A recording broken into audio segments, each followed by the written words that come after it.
Bài à. Không, đừng dám vậy. Họ đây đừng dám bên đây. Người vào đừng lơ manh tất à. Lấy tay. Sập cột đâu. Lấy Tay nào. Không được vô. Em biết cho nhìn cho đấy nào. Bước vào. Sang này. Không. Tôi cho vào đây.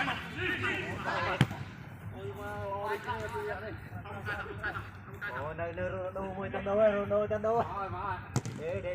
Để Ronaldo đi. Ronaldo đang bị ai xử lý rồi đó. Hai đứa gái đang bị lịch phơ còn bị khả.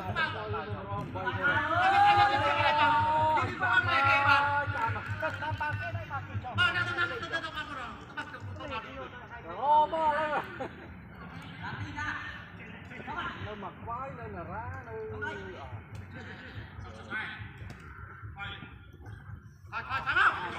nó mặc quái không?